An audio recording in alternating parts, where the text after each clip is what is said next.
In 1983, the CIA conducted classified experiments on consciousness that they kept hidden for 20 years. What they discovered about the human mind's ability to leave the physical body was scientifically measurable. Imagine floating above your body while researchers track your brainwaves in real time. Today, I'm going to walk you through the government's gateway process research that revealed 6 distinct types of astral projection. You'll learn how researchers documented subjects accurately describing remote locations while their bodies remained motionless in the lab. This exploration centers on neurological mechanisms and quantum physics that anyone can learn to harness, not mysticism or belief systems. The Cold War consciousness race. What if I told you that during the height of the Cold War, American intelligence wasn't just concerned with nuclear weapons and spy networks, but with the untapped potential of the human mind? While tanks rolled and missiles stood ready, an invisible battle was unfolding behind closed doors. One that involved consciousness itself as the ultimate espionage tool. In the shadow of nuclear tensions between the United States and Soviet Union during the 1970s and early 1980s, an extraordinary race was taking place. One that few citizens knew about. This competition aimed to harness the mysteries of human consciousness for intelligence gathering. The CIA's interest in astral projection stemmed from a practical Cold War imperative. Gaining access to places and information physically unreachable through conventional means. The agency had received troubling reports that Soviet researchers were making significant advances in psychic research, particularly in techniques that might allow operatives to gather intelligence without physically entering restricted areas. The stakes were enormous. If Soviet agents could project their consciousness to observe American military installations or government meetings, conventional security measures would become obsolete. Throughout the Cold War, both superpowers explored every possible edge, from mind control experiments to truth serums and psychological warfare. But consciousness exploration represented something fundamentally different, a potential breakthrough that could transform espionage entirely. Intelligence officials initially approached these reports with extreme skepticism. Many dismissed early accounts as propaganda designed to waste American resources. Yet as evidence mounted of serious Soviet investment in these techniques, the calculus changed dramatically. In a classified briefing room in Langley, as satellite photos of Soviet research facilities spread across the table, a CIA analyst reportedly broke the uncomfortable silence. Whether or not we believe this is possible is irrelevant. If they believe it's possible and are investing resources, we can't afford to be left behind. This pragmatic approach, investigating out of strategic necessity rather than belief, characterized the CIA's entire consciousness research program. The agency's response was methodical. Rather than conducting all research in-house, they contracted with pioneering civilian institutions. The Monroe Institute in Virginia became a key partner in this classified endeavor. Founded by Robert Monroe, a successful radio executive who began experiencing spontaneous out-of-body states in the 1950s, the Institute had developed specific sound technologies designed to alter consciousness.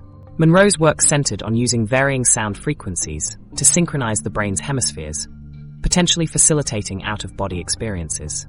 His technique involved different tones played in each ear, creating a third phantom frequency in the brain that could allegedly alter consciousness. The CIA saw potential in this approach as a practical intelligence tool. This partnership created a fascinating cultural contrast. Monroe and his colleagues approached their work with the idealistic goal of expanding human potential. Meanwhile, their CIA partners focused squarely on applications. Could these techniques allow operatives to psychically visit restricted Soviet facilities? Could they intercept communications without physical presence? Simultaneously, research at the Stanford Research Institute took a complementary approach. SRI researchers focused on remote viewing, attempting to perceive distant targets using the mind alone. Under scientists Harold Puthoff and Russell Targ, the program developed protocols for testing these abilities in intelligence contexts, designing controlled experiments to test whether participants could accurately describe distant locations. This research evolved into the Stargate Project, a comprehensive $20 million program investigating psychic phenomena for intelligence applications. For 2 decades, trained remote viewers attempted to gather information on Soviet military facilities, locate hostages, and track foreign officials, all without leaving their rooms. What distinguished these programs from fringe pseudoscience was their methodical approach. Techniques were standardized, Results were measured, and protocols were refined through systematic testing. The goal wasn't to prove the existence of psychic abilities, but to determine if they could provide actionable intelligence. The research sought scientific frameworks for understanding how consciousness might operate beyond physical limitations. One particularly illuminating document is the 1983 Analysis and Assessment of the Gateway Process report written by Army Lieutenant Colonel Wayne M. McDonnell. This remarkable document, declassified in 2003, reveals the sophisticated theoretical frameworks developed to understand consciousness. McDonnell's report draws on holographic principles, quantum mechanics, and energy field theories to explain how consciousness might operate beyond physical boundaries. It matter-of-factly discusses techniques for altering awareness and potentially transcending space-time limitations, treating these not as supernatural abilities, but as unexplored human capacities, based on the fundamental nature of reality. The report approaches these phenomena as potentially understandable through advanced physics, suggesting that consciousness might interact with a holographic universe in ways that allow information access beyond normal physical channels.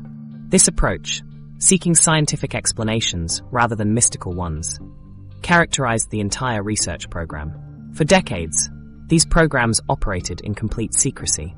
Participants signed extensive non-disclosure agreements, funding was buried in classified budgets, and the public remained unaware that their tax dollars supported research into astral projection and remote viewing.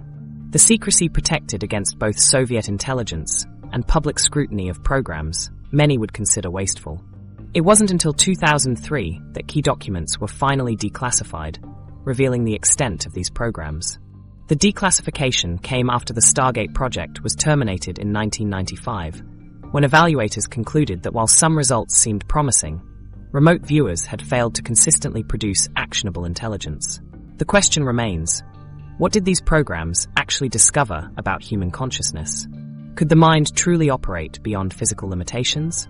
The declassified documents reveal a complex picture, neither a clear validation nor a complete debunking of the phenomena. Some sessions produced results that defied conventional explanation, while many others failed to provide useful information. Reframing astral projection. From mysticism to neuroscience.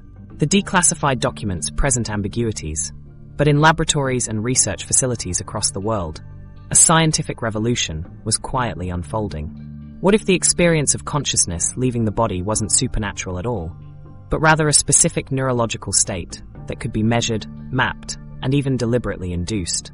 Modern neuroscience has begun answering questions that mystical traditions have contemplated for millennia. For thousands of years, accounts of consciousness separating from the physical body belonged exclusively to shamanic rituals, religious texts, and spiritual practices. Ancient Egyptians described the ka, or spiritual double, that could travel beyond the body.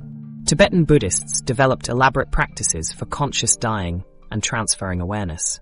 Indigenous traditions worldwide incorporated journeys of the spirit into their healing methodologies. These experiences were uniformly interpreted through spiritual frameworks that attributed them to the existence of a soul or spirit capable of transcending physical limitations.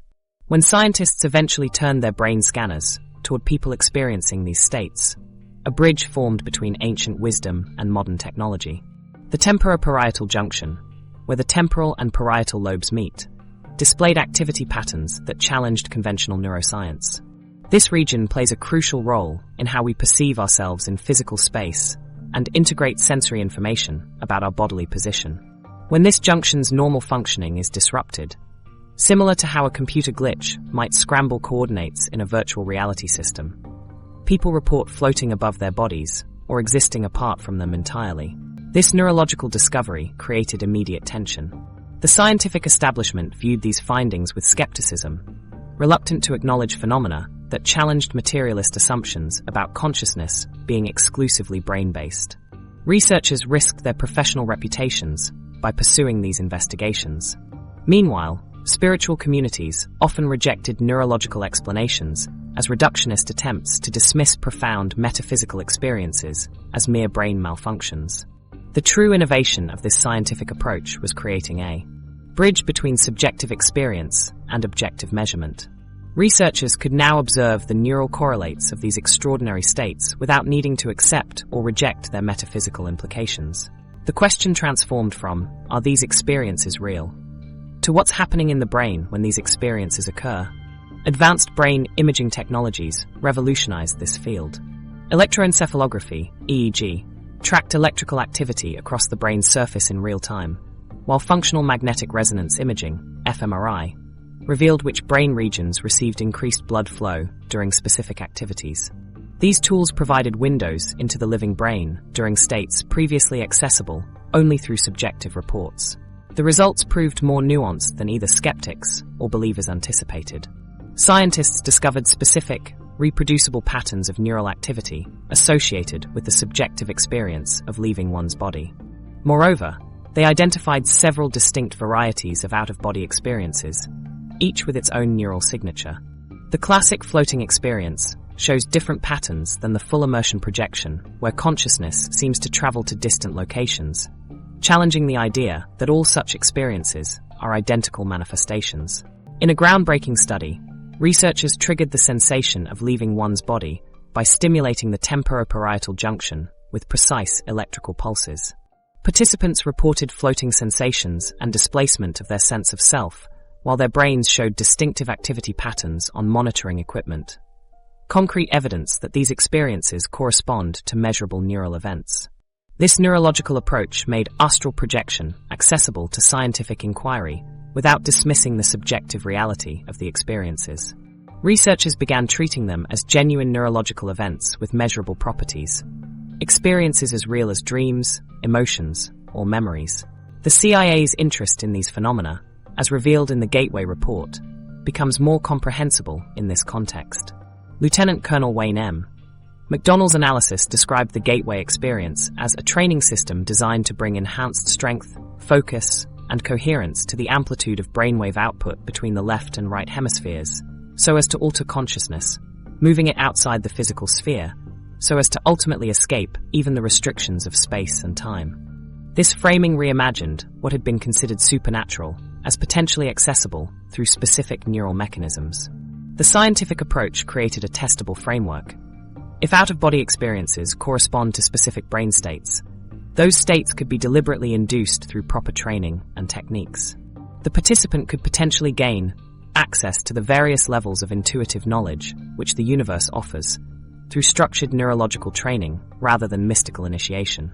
These discoveries raise profound questions about consciousness itself. If existing beyond one's body correlates with specific neural patterns, does that mean consciousness is simply brain activity? Or does the brain function as a biological antenna capable of tuning into consciousness in forms we don't yet understand? While the evidence doesn't conclusively answer these philosophical questions, it provides a crucial empirical foundation for continued exploration. We can study these phenomena without choosing between rigid materialism that dismisses the experiences or uncritical acceptance of every metaphysical claim. This middle path acknowledges the reality of the experience while maintaining rigorous investigation into its mechanisms. Perhaps most significant is how this neurological reframing democratizes access to states previously reserved for spiritual adepts. If specific techniques can reliably induce these neural patterns, then experiences once available only through years of meditation or spontaneous occurrence become potentially accessible to anyone willing to learn the methods. The exploration of consciousness expands from being the exclusive domain of mystics to becoming a field where scientists, ordinary individuals, and spiritual practitioners can all make meaningful contributions. Hemisphere synchronization, the Gateway's foundation. The synchronization of our brain's hemispheres represents what might be the most underappreciated neurological breakthrough in consciousness research. When the analytical left hemisphere and the intuitive right hemisphere begin communicating in perfect harmony, something extraordinary happens at the boundary between mind and matter. Your brain's two hemispheres typically operate like independent processors running different programs.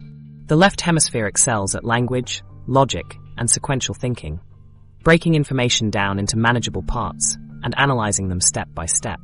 Meanwhile, your right hemisphere specializes in spatial awareness, emotional processing, and holistic thinking, seeing the bigger picture and making intuitive leaps. This specialization serves us well for navigating everyday reality, but it comes with a significant limitation. In our normal waking consciousness, these hemispheres maintain a certain level of asymmetry. They process information differently, operate at different electrical frequencies, and even compete for dominance in certain tasks. This asymmetrical operation creates a cognitive division that constrains our perceptual capabilities. Imagine two master musicians playing their instruments in the same room, but following different sheet music, each producing beautiful sounds individually, but never achieving the transcendent harmony possible if they played in perfect synchrony. This hemispheric asymmetry functions as a perceptual filter, narrowing our awareness to focus primarily on physical reality and tuning out information that doesn't fit our survival-oriented needs. The gateway process researchers recognized that this division might be precisely what prevents most people from accessing expanded states of consciousness. What if the key to transcending physical limitations was simply getting the two halves of your brain to stop working against each other?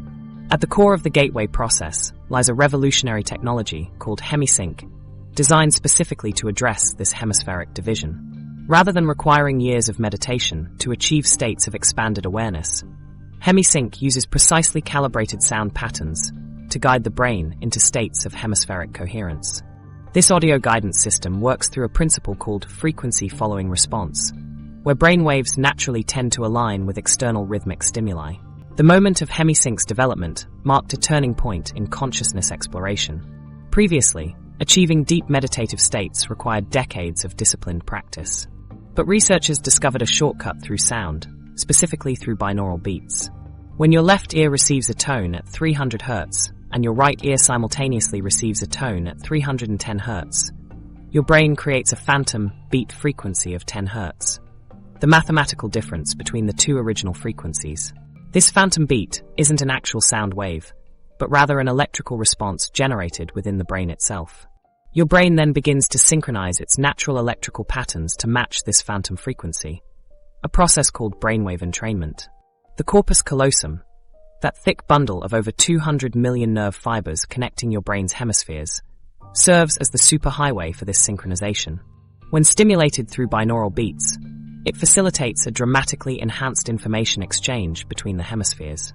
Research suggests the corpus callosum actively modulates the balance of activity between the hemispheres, functioning like a skilled conductor, ensuring both sides of the brain's orchestra play in perfect time. When measured with EEG equipment, successful hemisphere synchronization reveals remarkable changes in brainwave patterns.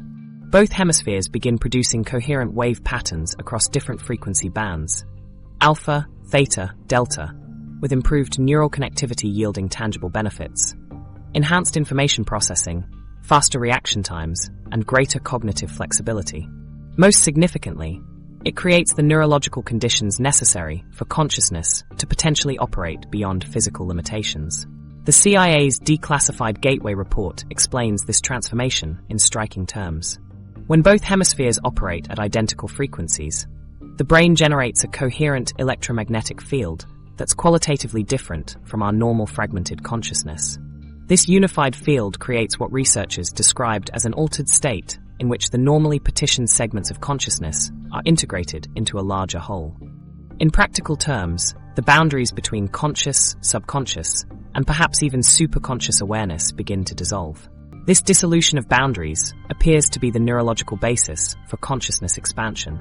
With both hemispheres operating in concert rather than competition, perception extends beyond ordinary sensory input.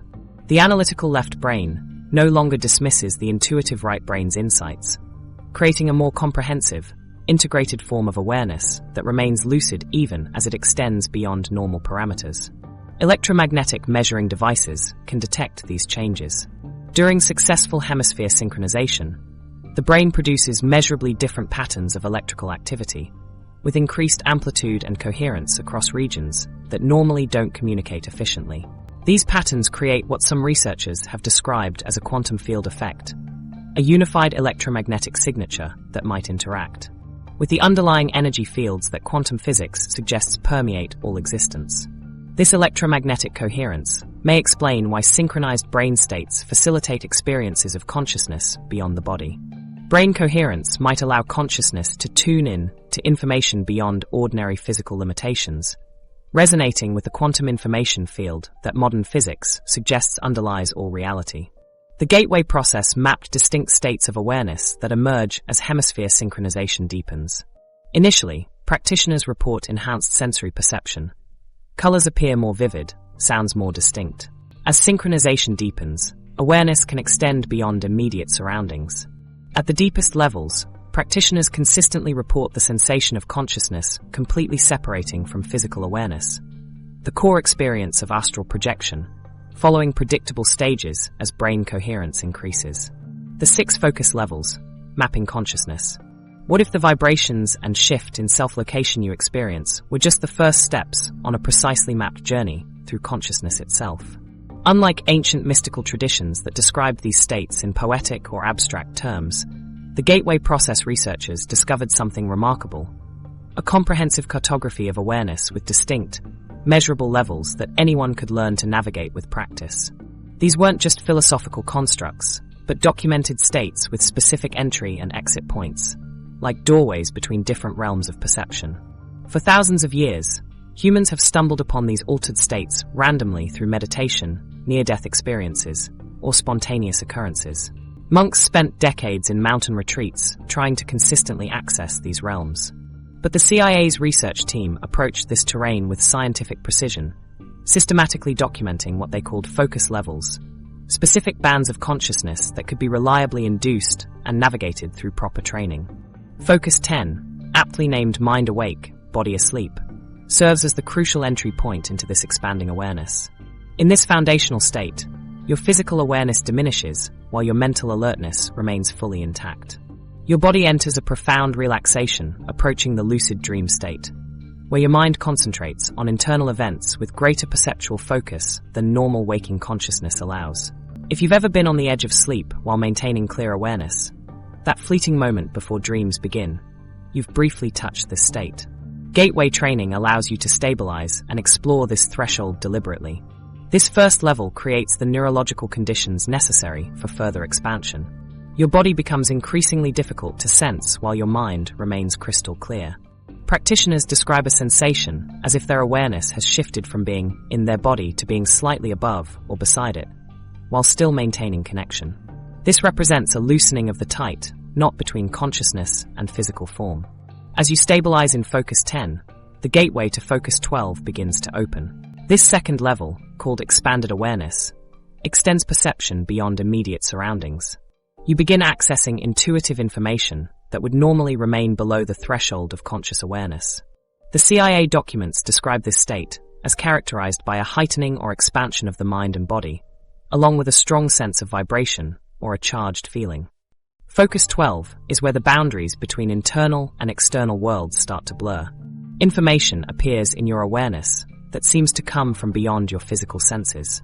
You might perceive distant locations, access memories with unusual clarity, or receive insights about situations without logical reasoning.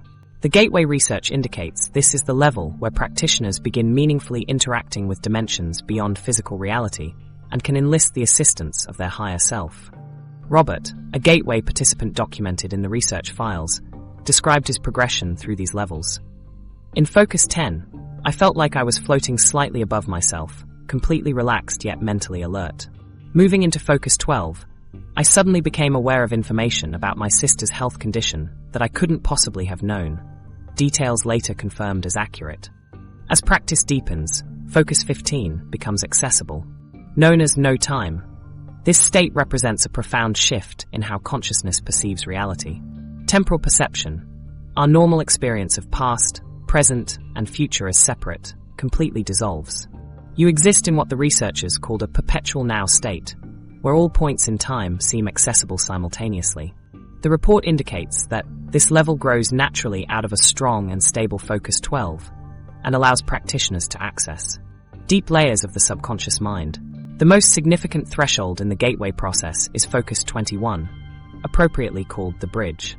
This critical state represents the full separation point where consciousness can completely detach from physical awareness. According to the research, individuals who achieve this state have reached a truly advanced level of practice. This is where out-of-body experiences become stable and controllable rather than fleeting or accidental. Robert's experiences continued. In Focus 15, time simply ceased to exist. I could access childhood memories with the same immediacy as present moments.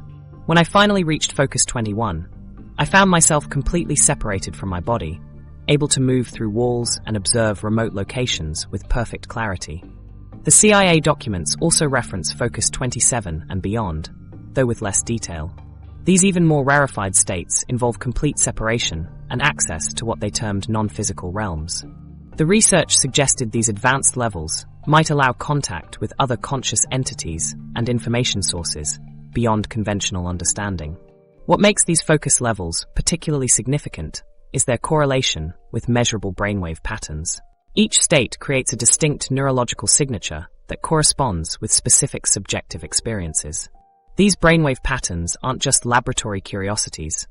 They represent reproducible states that individuals can learn to access deliberately, making the seemingly metaphysical realm of expanded consciousness scientifically approachable.